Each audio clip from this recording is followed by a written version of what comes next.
Give the yartzeit shiur for Zaidi, or I guess who I call Zaidi. Um, Obviously the Torah are going to be the biggest chus for any neshama. So we walk around our house with our kids now that we have a Yerachmiel. Everyone knows Zaidi as Zaidi Yerachmiel. All the kids know it as Zaidi Yerachmiel in my house.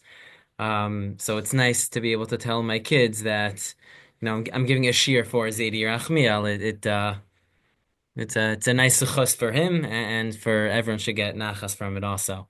I wanted to discuss a few different halachos and ideas about Purim, to maybe gain a little bit of a unique perspective, a different perspective this year, and especially in particular with the situation going on in Eretz Yisrael. Maybe this is an important perspective to have for the Purim this year. So I want to begin the discussion by a Gemara. The Gemara at the beginning of Meseches Megillah, Daf Daled, tells us that a person is obligated, Chayev Adam likros ha-Megillah b'layla, a person is obligated to read the Megillah the night of Purim, v'lishnosa bayom, and then to repeat it that next day. Allah that we all know, we read the Megillah at night and at day. The Gemara brings down, really, in the end of the day, two sources as to why we're obligated to repeat the Megillah in the day as well as at night. The first source the Gemara brings down is from Tehillim in Parak Chav Beis, where David HaMelech says, Elokai ekra bayom velo ta'aneh, that I call out to Hashem in the day and I'm not answered, v'layla lo dumi ali, and at night I am not silenced, referring to the fact that he spends all day and night calling out to Hashem, and so the Megillah is not just meant to be at night, also at day. That's the first source from Parak Chav Beis in Tehillim, where David HaMelech again says, Elokai eker b'yom v'lo san, I call out to Hashem, not answered, v'layla lo dumi ali, and I'm not silenced at night. A few lines later, the Gemara brings down a second source, and the second source is also from Tehillim, where later on, I think in Parag Lamed, the pasuk beginning of Psukei de Zimra, we say it every morning, but the pasuk David HaMelech says is L'ma'an yizamercha chavod v'lo yidom, so that I shall sing out songs to Hashem v'lo yidom, and I won't be silent. And so the Gemara implies from there, you see what's implied from there is that even though you read the Megillah at night, you sing to Hashem at night v'lo yidom, you're not supposed to be silent in the day, and you're supposed to read it again in the day. So again, those are the two sources as to why we repeat saying the Megillah, laning the Megillah, not just at night, but also during the day. Either it's Tehillim, Parak Chav Beis, where David HaMelech says, I call out day and night, or it's later on, I think Parak Lamed, L'man yizamercha chavo v'lo yidom, that David HaMelech says, I'm not silent with singing out to Hashem. The Achronim, the Turei Even, and others all ask the following question. What was the Gemara's thought to even ask such a question? Why is it that we need a source to tell us that we need to repeat the Megillah during the day? In Megillas Esther, the Megillah tells us that v'hayamim ha'ila nizkarim v'na'asim b'chol dor v'ador, etc. That these days are going to be remembered, they're going to be done each and every year. The emphasis is obviously on the yom, on the day. Mishloach manos, the seuda, matanos le'avyonim, they're all during the day. So just because you do something at night, why would there ever have been a thought that you're not supposed to read the Megillah as well during the day? That's the question that all the Achronim ask. So I want to suggest an answer to that, and that will kind of be the launching pad for the rest of the discussion. When it comes to Mikra Megillah, the laning of the Megillah, the reading of the Megillah, you really accomplish two different things. You fulfill two different aspects of the mitzvah. It's what maybe in Brisk they would call, there are two different dinim in Mikra Megillah. The first is, as the Rambam begins Hilchos Megillah, the Rambam describes the reading of the Megillah as a takanas neviim, an enactment of the prophets. And that's what it is. It's a takanas neviim, that the neviim, Mordechai and Esther, that they were misakein, they instituted, they enacted that we read the Megillah each and every year. And that's point A. And so when we read the Megillah every year, we're fulfilling that takana that the neviim had to read the Megillah every Purim. But then there's a second aspect. The Gemara in Megillah on Daf Yud Daled asks why it is, when you think about it, we have something called Hallel. And Hallel is always said whenever the Jewish people are saved, whenever there's some form of Yeshua, salvation. So we recite Hallel. You would think Purim would be the most ideal time to say Hallel. What other time is there such an obvious Yeshua with such great miracles that happened? All of it should be just like Hanukkah we say Hallel. So too on Purim. Why is there a difference? Why don't we say Hallel on Purim? So Rav Nachman gives an answer there in that Gemara on Yodalit and Megillah, and Rav Nachman's answer is Kriyasa Zu Halela, that the Kriyas on Megillah is by its very nature the same as reciting Hallel. Instead of reciting Hallel, in lieu of reciting Hallel, we can just read the Megillah, and it accomplishes the same thing. We don't need to say Hallel because the Megillah accomplishes that. So what you see is when we read the Megillah each and every year, we accomplish two things. Number A, we fulfill the Takanas Nevi'im, that which the Nevi'im enacted, the prophets enacted to read the Megillah. And number two, not just to fulfill that enactment, but we also fulfill our obligation to recite Hallel when a salvation happens, when Bnei Israel are saved from a terrible danger. And both of those are accomplished. And so if we would have come and I would have asked someone, we're supposed to lean the Megillah at night too, should we also lean it during the day? So the answer would have been yes. Why? Because we know that all the mitzvahs hayom are during the day anyway. V'hayamim ha'ila nizkarim, it's the days that really matter on Purim. And so we should lane the Megillah. So my response to that is yes. When the Nevi'im made a takana, when the Nevi'im enacted that we should lane the Megillah, they said we should lane it both night and also the day, like all the other things. Just like the Nevi'im, just like we were told we're obligated to Mishlach Manos during the day, and Matanos Lavyonim, and the Seuda, all of those things. So the Nevi'im also enacted that we lane not just at night, but also during the day. But I never would have known that even once I lane the Megillah at night, that the laning during the day is also a fulfillment of saying Hallel. I never would have thought that were true. So comes along the Gemara and tells us, Leman yizamercha chavod v'lo yidom, that when I sing out to Hashem, v'lo yidom, I'm not silent just because I said Hallel at night. I sang out to Hashem at night, it doesn't mean now I'm done. V'lo yidom, I shouldn't stay silent in the day, and I should continue to sing out to Hashem even during the day, and repeat Hallel and recite Hallel again during the day. And the way we recite Hallel is by reading the Megillah. If I wouldn't have had that pasuk, I would have said, okay, I lean the Megillah at night, and then during the day, even though I lean the Megillah, I should also say Hallel the way we know it. So it comes along the pasuk and says, no, the Megillah is the Hallel, Leman yizamercha chavo v'lo yidom, and you call out and you sing out to Hashem, and you shouldn't be silent and you should repeat it. So you're able to fulfill both aspects of the Megillah. Number one, to fulfill the enactment that the Nevi'im made, and number two, the obligation to recite Hallel. Now, the problem is, we quoted before that there were two sources of repeating Hallel. The second source was L'ma'an yizamercha chavod v'lo yidom, so that I should sing out to Hashem and I shouldn't be silent. And we understand it now. The reason why we're bringing that source is to tell us that when we repeat it during the day, we also fulfill our obligation to recite Hallel, thanksgiving to Hashem.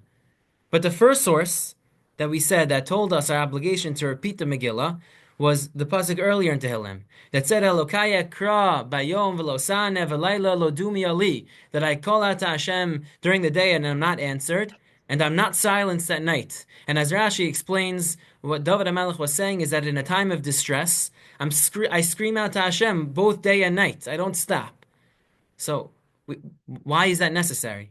Again, we know the Megillah should be read during the day because all the mitzvahs are done during the day. V'hayamim ha'ila nizkarim, it's about the day. So why do I need to repeat it during the night? You're giving me and you're going to tell me because you fulfill the mitzvah of Hallel? The mitzvah of Hallel is not told over by David HaMelech in that parak. That parak is talking about David HaMelech crying out to Hashem at a time of distress, at an Eis Tzara. That has nothing to do with Hallel. And a more general question is why we can learn out from that pasuk to Megillah. Megillah is all about our salvation. It's this wonderful, almost like a shira that we sing to Hashem by being saved. We learn it out from David HaMelech crying out at a time of distress, calling out to Hashem.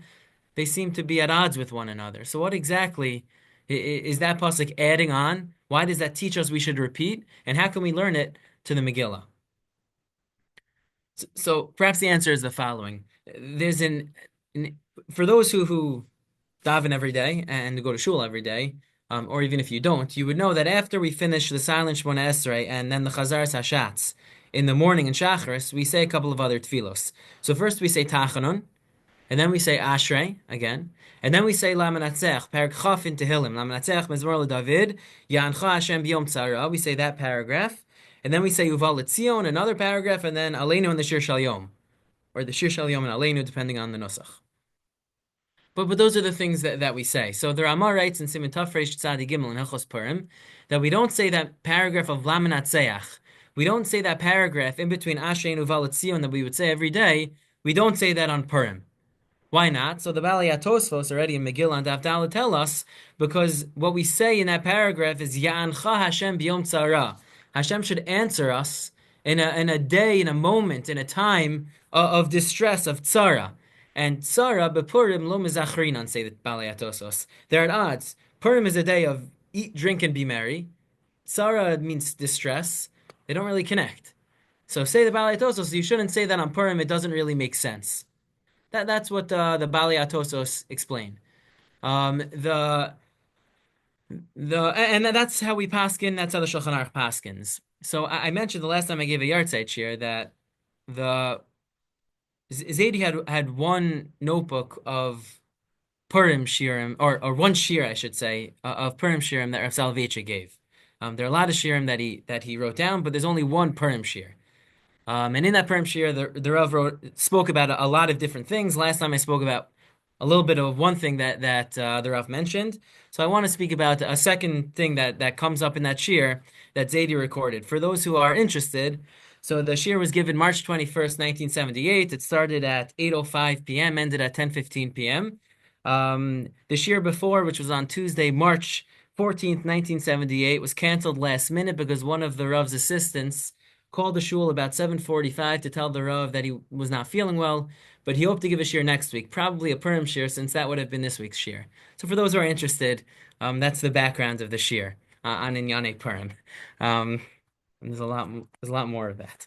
But anyway, so Rav Soloveitchik brings down an opinion of Rav Natrunui Gaon.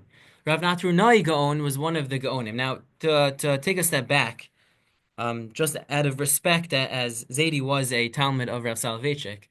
So anyone who's knows Rav Soloveitchik's Torah that he gave over will notice that Rav Soloveitchik never pulled opinions, what we would say, from out of left field or from out of right field, whatever you want to say. He wouldn't bring down random opinions of random Gedolei Torah in the 6th century and the 10th century. He generally spoke about the classical opinions that we have in our tradition. Anytime you would have an opinion that seemed out of the blue that we don't usually discuss, it was usually because it was quoted by a classical source. Now, Rav Natrunai Gaon is not necessarily considered a classical source. So I tried figuring out where exactly this opinion came from. So in the notes, Zaidi writes that he found it in a tshuva, but I never found the source. I didn't do such serious research. But the following is the opinion of Rav Natrunai Gaon that's found in a response in a tshuva somewhere. That he discusses. Rav Natrunai Gaon is one of the Gaonim. Now, for those who know Jewish history, so the way it works is if you start from the year, let's say zero, what we would call zero, for about 200 years was the period of the Tanaim, was the period of the Tanaim. Those are the people that wrote the Mishnah, the Midrashim. And then after that, until the period of about 500, was the time period of the Amoraim. The Amoraim were the rabbis who wrote the Gemara. And then for the next about 150 years or so was the time period of the Savoraim. The Savoraim, we don't know much about them, but they edited the Gemara. That's one of the things they did. Then after that, from, I don't know, 675 or something to about 1000 was the time period of the Gaonim. Now, after that, from 10 to about 15 was the Rishonim, and then from 15 on was the Achronim. But the Gaonim was from about 650 to 1000, give or take. So why were they called Gaonim? Gaonim would translate, for the Americans here, translate as genius. A Gaon is like a genius. Now, it doesn't mean everyone in that time period were geniuses. That's not the case. But the reason it was called that way, because there was a yeshiva in that time period called Yeshivas Gaon Yaakov. Yeshiva of Gaon Yaakov. So the Rosh Yeshiva of that yeshiva, the head of the yeshiva, was always referred to as his name, Gaon. So that's why more famous Gaon, and we have our Rav Hai Gaon, Rav Shira Gaon. They all just had the Gaon at the end of the name because they were the Rosh Yeshiva of Yeshivas Gaon Yaakov. So Rav Natrunai Gaon was one of the Rosh Yeshiva of Yeshivas Gaon Yaakov. He was one of the Gaonim. He lived in the 9th century, in the 800s. I don't know the exact dates. But we have a couple of his tshuvos, a bunch of his tshuvos that he wrote. He was only there for a short time. At the end of his life, he became the Rosh Hashiva, but we have a bunch of his tshuvos. So I assume this is where this is found. But that was all as an aside. I got carried away there. Rav Natru Naigon has says the following. He says that on Purim, one should recite this paragraph of Lamanatzeach Mizmor LeDavid, Yancha Hashem B'Yom Tzara. That you should recite the paragraph that Hashem should answer us in a time of distress. Again, we don't paskin this way. The Shulchan Aruch says we don't say it, as I mentioned before. But Rav Natru Naigon says we do say it. Why?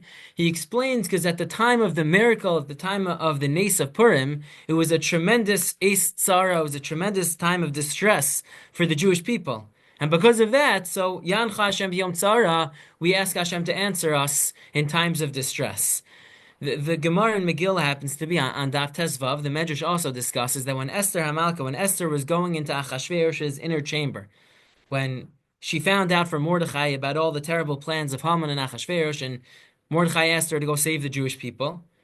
So the Gemara tells us that as she's about to walk into the inner chamber where she's not invited to and she could be put to death, so the Gemara says she was saying the following tefillah: Keli Keli Lama Zaftani, asking Hashem to don't leave me, don't forsake me. Now that is the parak of Tehillim, parak Chav Beis that we quoted before. Lamanatzach ala yelas hashachar mizmor leDavid, and Keli Keli Lama Zaftani, and then it says Elokai Ekra Bayom Lo Sana V'Layla Lo Dumi Ali. It's that same parak Chav Beis that I quoted before. That's the parak that Esther Amalka was actually saying as she was entering the chambers. What you see is that tefillah, that parak of Tehillim, is an integral part of the story of the miracle, is an integral part of the process of the miracle of the Nes of Purim. And it's a very significant part of it. And what you see is that the distress and the calling out to Hashem in distress that Esther did is part of the process that we care about. And because of that, it really makes sense why maybe we should fast on Purim and daven all day on Purim to commemorate what Esther was doing and what Mordechai was doing. Now, Chazal had different ideas, and Chazal decided, no, the day is going to be instituted as a day of Mishteh v'Simcha, of rejoicing. But you could have said, just like Esther Amalka, as she was entering, was saying Tehillim, was saying that she was in an Eis Tzar and asking to be saved, and Mordechai was crying out, and all of that was happening. So you could have said that that's such an important part, and that's where Rav Natru Naigon says, you see that the whole Purim was about an Eis Tzara that happened, this time of distress, that Esther and Mordechai were trying to daven out of, and that's part of what we're commemorating, and therefore you should say, Lamanatzeach. What Rav Soloveitchik points out, again, as Zadie recorded, is that what you see is that there are two things that you fulfill on Purim. The first is Mishteh v'Simcha. The first thing you fulfill is eating, drinking, and being merry, is rejoicing, being happy. And that was part of the takana that the Nevi'im had, that's the way we should act. The second aspect that you fulfill on Purim is Za'aka v'Sachanunim, is crying out to Hashem, throwing supplications to the Ribono Shel Olam, to cry out to Hashem during an Eis Tzara. And that's also part and parcel of what Purim is. And the Rav pointed out that both of these are learned from one pasuk at the end of the 9th parak of Megillas Esther. At the end of the 9th parak of Megillas Esther, the pasuk says, I guess Zadie wouldn't be too happy, but I may not be remembering this exactly, but something along the lines of Kasher Kiyim Aleha Mordechai Yehudi ve'Esther Amalka, that Mordechai and Esther established these days, and the Rav said that's referring to the takana, to have Mishteh v'Simcha, to rejoice, to be happy, to be merry.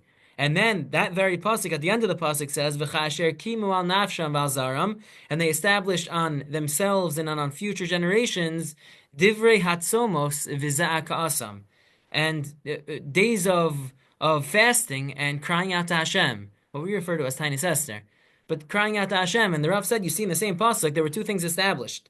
There was the Mishteh v'Simcha, to rejoice, to be happy, and there was the Za'aka, there was the Tzom, the fasting, the crying out, the realization that there was also an Eis Tzara happening.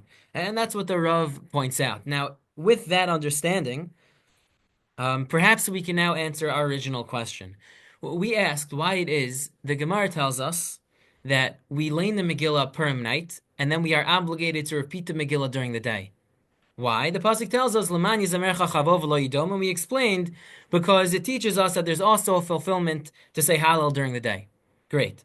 But then we said we had another pasuk, Elokai ekra bayom v'losana v'layla lo dumi ali. David HaMelech says, I cry out to Hashem in an eis tzara, whether it's day or night. Why do we need that pasuk? We know everything happens during the day. But the answer is what we were saying before. Really, Kriyas HaMegillah in general has an aspect of shira, calling out to Hashem, praising Hashem, and it's an aspect of ze'aka, of calling out, crying out to Hashem. That's why we're able to learn out from Perek Chav Beis, which talks about crying out to Hashem in Neis Tzara to Megillah, because there's an aspect of Megillah that's about crying out to Hashem, about calling out to Hashem. So the idea is that we may have thought, without any other pasuk, that we have to learn the Megillah at night and during the day. Why? Because there was a takana that the Nevi'im had. The prophet said, "Lein Megillah on Purim." When do we do it? Well, Hayamim Ha'ila Nizkarim. We know we do all the things during the day. But what you wouldn't have known is that once you learn the Megillah at night, you also have to cry out during the day. The Megillah is also supposed to be a za'aka, a feeling that we're in a time period of distress, and we have to call out to Hashem just like Esther Amalka did, just like Mordechai Yehudi did. And we have to do that also. And so the pasuk tells us, Elokai eker bayom v'losana v'layla lo dumi ali. David HaMelech tells us that when we're in an eis tzara, we're in a time period of distress, we call out day and night. Just like at nighttime, we're reading the Megillah not just because the Nevi'im told us, not because not just because it fulfills the rejoicing part, but also because it fulfills the crying out to Hashem when we're in this time periods of distress, this time periods of sakana, of pain. And that applies both at night and also during the day. And that's why some have the minhag to say that parak of Tehillim, parak Chav Beis, Lam Natzech Alayelas HaShachar, that's why some of the minhag actually to say it on Purim. Because that's what Esther did. And the day is not just a day of rejoicing. It has two aspects. It's a day of rejoicing, Misha v'Simcha, but it's also a day of Za'aka, of calling out to Hashem when we need Him. That's why the Ramah later actually, in Tafresh Tzadi Hey, quotes a very interesting minhag. It's not a minhag that my family has. I don't think it's a Witkin minhag either. But some have the minhag, the Ramah says, to eat zeironim, to eat, what do we call them, legumes? Things that grow from the ground on Purim. Why? So the Gemara in Megillah, Daf Yud Gimel, tells us that when Esther was chosen to be brought to the palace and she was waiting around, so they gave her kosher food. And one of the things they gave her, as she's scared, as she thinks that she's in a terribly dangerous situation, one of the things they give her, the Gemara tells us, is zeironim, is these legumes. The Mishnah Berurah quotes that Daniel also had these legumes. Daniel in Parak Aleph, for those who have done it, so he's in the palace, and he's trying to figure things out, and he doesn't want to eat anything non-kosher, and he ends up eating these zeironim. They give him these legumes. So to commemorate that when Esther and Daniel were in a moment of despair, a moment of danger, that's what they ate. So on Purim, some have the minhag to eat that as well. But again, what it reflects is that Purim is not simply a day. Poppy seeds, that's what Uncle Yossi says. Okay, poppy seeds, thank you. What it reflects is that Purim is not simply a day of Yom Mishta v'Simcha, a day of rejoicing and being happy. That's also true, but it's also a day of Za'aka, of commemorating the Eis Tzara that happened, the terrible thing that happened. You see it in one other area of halacha. We all know that on Purim we say Al Hanisim. Now Al Hanisim, the Gemara in Shabbos tells us on Daf Chavdal that you say it both in davening, in tefillah, and also in benching. In davening we say it in the paragraph of Modim, when we're giving Hodah, thanks to Hashem. So we also want to give Him thanks for all the miracles, Al Hanisim.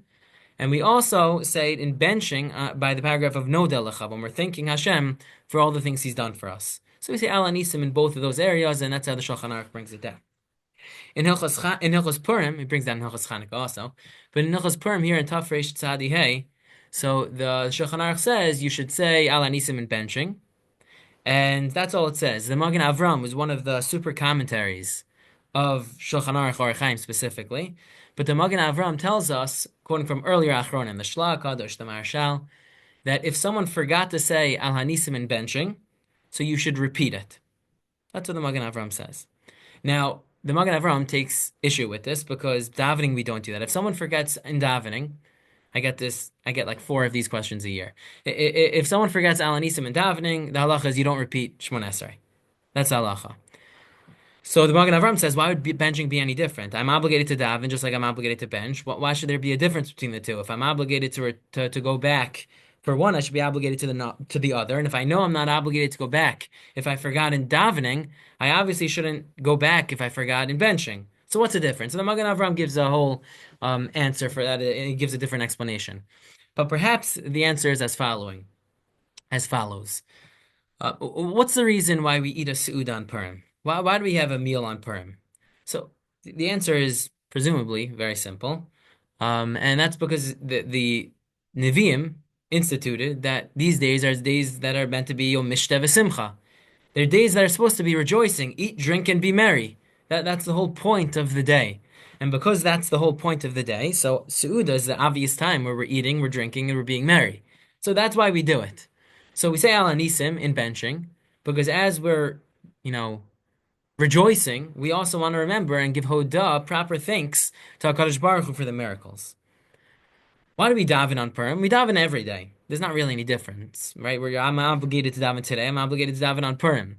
But perhaps we can suggest that the davening on Purim is actually meant to be a reflection of something different. That unlike the Seudah, which is a reflection of the Yom Mishteh v'Simcha aspect, the aspect of rejoicing on Purim, the davening on Purim is actually supposed to reflect the tzedakah, the crying out to Hashem, the tzedakah that Esther and Malka had, the Eis Tzara, that time of distress when Mordechai and Esther were screaming out to Hashem. That's what's supposed to be reflected in our davening. That's why we call Yom Kippur Yom Kippurim. Yom Kippur is meant to be a day like Purim, because Purim is meant to be a day where we're able to call out to HaKadosh Baruch Hu or scream out to Hashem. And perhaps that's meant to be reflected in the davening. And so when we say modim in davening, the modim in davening, once we're saying thank you in Hashem, we're also going to say thank you for the nisim that happened. But okay, if we forget to say ala nisim in davening, so okay, we forgot to say ala nisim in davening, we were still able to accomplish this aspect of crying out to Hashem on Purim. Okay, so we'll try to do better next time. In benching, the whole obligation to bench is an obligation of simcha, mishteh, of rejoicing, being happy. Why do we rejoice and why are we happy? By rejoicing and being happy, we understand that it's within the framework of us praising Hashem, thanking Hashem for all that we do.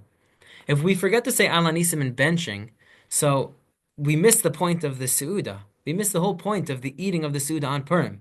The point of the eating the Seudah on Purim is to understand why we're rejoicing, why we're happy. And by doing that, we give thanks to HaKadosh Baruch Hu, we praise Hashem. And if we're not going to say Al Anisim, we miss the whole point. It's so integral to the mitzvah of Seudah is to say Al Anisim is in the context of giving Hodah, thanks to Hashem. Al Kopanim, nevertheless, what you do see is that you have 2 points in the mitzvah of Al Anisim, in the mitzvah of Seudah, I should say, and in the mitzvah of davening, you see where you have 2 aspects on Purim that are reflected in different ways. You have the Mishteh v'Simcha, you have the Seudah, the Mishlach Manos, the joy, the togetherness, but you also have the davening. You also have, the minhag to eat the poppy seeds. You have the Za'aka, that aspect that the Megillah is supposed to represent. And both of those go hand in hand. They're not contradictions. They're just 2 aspects that are meant to be, represented on Purim. And I think with this understanding, I think the idea is that we mentioned 2 psukim at the very beginning. There are 2 psukim that teach us that we're supposed to repeat the Megillah during the day. Number 1, we have a pasuk in Perek Chav Beis that tells us that when we're in a time of distress, we scream out to Hashem both day and night. Number 2, when we sing out to Hashem, we shouldn't stop singing. It shouldn't just be night. It should also be during the day. Perek Lamed in Tehillim. And I think the idea is to understand that when we say Hallel, when we say Kriyas Azu Halela, when we say the Megillah is an aspect of praising Hashem, what we're giving Hallel over is not simply the Yeshua, the salvation, but we're actually giving Hodah, we're giving thanks, we're praising Hashem, even for the Za'aka and Eis Tzar, even for the crying out in that time period of distress. We understand that the only way that the Yeshua happened, the only way the salvation ended up happening, was because Mordechai and Esther poured their hearts out to Hashem. Was because Esther was the one who was saying this parak of Tehillim, Lamenatzech Alayeles Hashachar. She was crying out to Hashem, And that's the only way the Yeshua happened. And we understand that. And so we give Hallel to Hashem, we give Hodah to Hashem, not simply on the fact that we were saved from Haman, but even from the fact that Esther was able to daven as she was going into Achashverosh, as she was in an Eis Tzara, and we understand that's all part of a bigger process. My Rebbe have said a few times that, very often we think, this comes up a lot in Pesach, we think of the word galus, which means, exile, and geula, the redemption, as two opposites. That if there's galus, there's no geula, if there's geula, there's no galus. And from our perspective, there's a lot of truth to that. But from the perspective of Hashem, from what we call Hashkachas Hashem, from divine providence, from the eagle's eye point of view, so it's just one continuum. It's one continuum. Galus to Geula. What we would say is Galus is just the beginning of Geula. And that's it's important for Pesach. The Shibud Mitzrayim is the beginning of the Geula. This happens a lot, but on Purim, it's heavily emphasized that we think the story of Purim doesn't start when finally Esther goes in with Achashverosh and Haman and tells Achashverosh he's the one that's been trying to kill us, and suddenly everything changes. V'nahapocho. The story of Purim starts already when Haman and Achashverosh plan on wiping out the Jewish people. That's the beginning of the story of Purim. That's the beginning of the nace of Purim. It's when there's an Eis Tzara, this time of distress, we understand that for whatever reason Hashem has that we don't understand. From His perspective, the process of the Gula has started now. That time period of distress, that Eis Tzara that's happening, is the beginning of that process, is the beginning of the redemption process. And so when we give Hallel, it doesn't make sense for us just to give Hallel on the second half of the story. But the Hallel, the praise and the thanksgiving, should apply equally to the first half of the story. Equally to when Klal Yisrael are in distress and they're calling out and they're crying out to Hashem. And it's an important, obviously, in terms of the Matzav now, still in Israel, as everyone here knows a lot better than me. But there's still, an Eis Tzara, and very often we think of it and we think and we say, we want, because it's true, we want the Eis Tzara to end and there just to be a Geula. And perhaps part of the perspective is to understand that, this is the beginning of the Geula, and it's hard and it's difficult and it's terrible, and the Levaya this morning was horrible, and all of that is true. But perhaps what Purim is trying to teach us is that we have to try to recognize how even in the tzara, even in the distress, there's what to give Hallel and Hodah, so there's what to praise Hashem for, because that's the beginning of the Geula. And the question is, how can we do such a thing? How is it possible? It's a very, very difficult venture. So I think maybe just to give one perspective, when a month after I came to now my new shul, so it was Simchas Torah, and Simchas Torah this year was obviously a very difficult year, both in Israel and America. And America, it was potentially more difficult because it was just harder to figure out what to do. It was just kind of, we're not there, we're here, but everyone here needs something to feel, to be inspired, some strength. And when you're a rabbi for a month, it's a little bit difficult. You barely know the names of the congregants, and suddenly they're looking to you for inspiration at a time when it's intensely emotional. And so I wasn't sure what I was going to speak about in all my drasha, so I decided maybe I'll try to reach out to a few people, and just random people, and see if they can give me maybe some perspective. So I had a friend, I reached out to two friends that are there in Eretz Yisrael, and I tried, just to see what their perspective was to give over. And then I decided to reach out to a cousin. So the first in the alphabet, the first of the cousins is Akiva. So I reached out to Akiva. And I just basically my question was, I'm giving a drasha and I'm trying to give over a message to American Jewry who feel very connected but also disconnected and are trying to figure out what their emotions should be. Just to figure out if someone who's a soldier who lives there, what the perspective is, or what his perspective was. So one of the things that Akiva said, I don't think he's here, so I can quote him now. B'Shem Omro.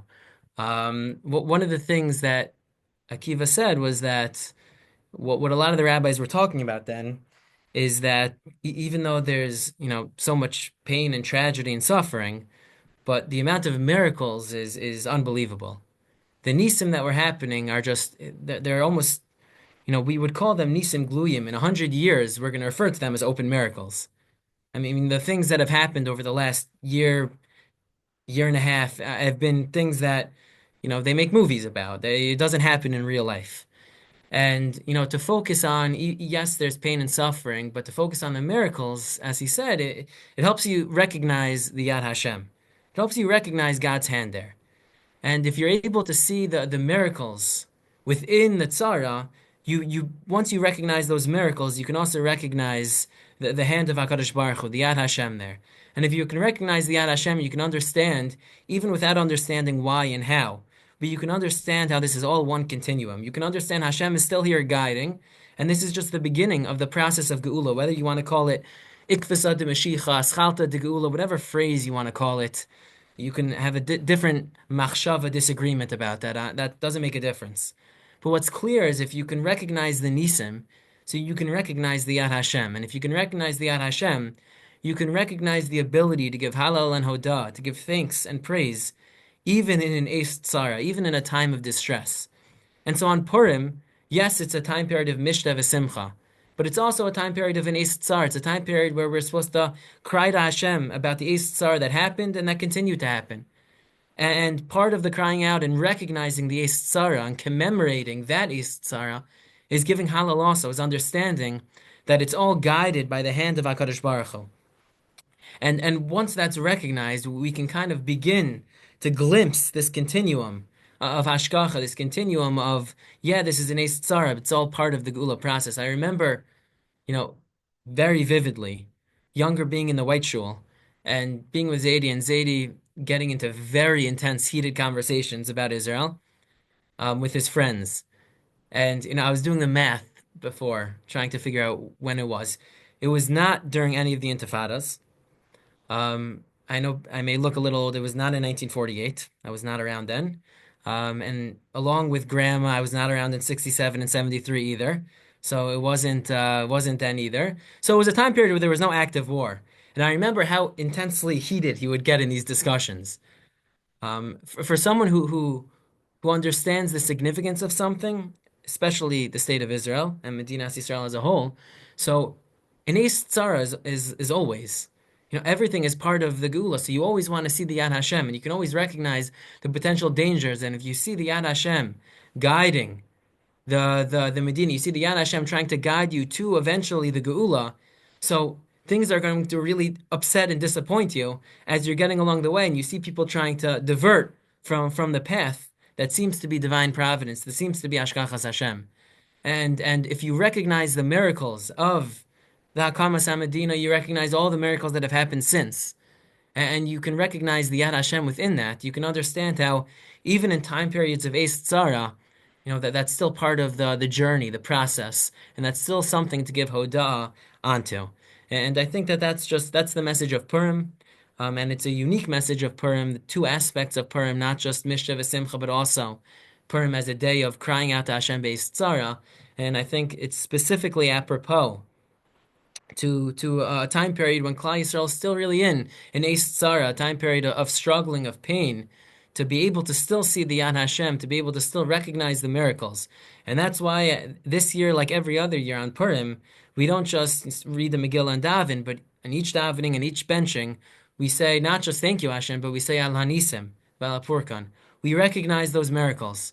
We recognize all the miracles that you, HaKadosh Baruch Hu, have performed in the past and continue to perform, whether it was in a time period of darkness or whether it was in a time period of light. And by recognizing those miracles, hopefully HaKadosh Baruch Hu will continue to, quote-unquote, recognize us.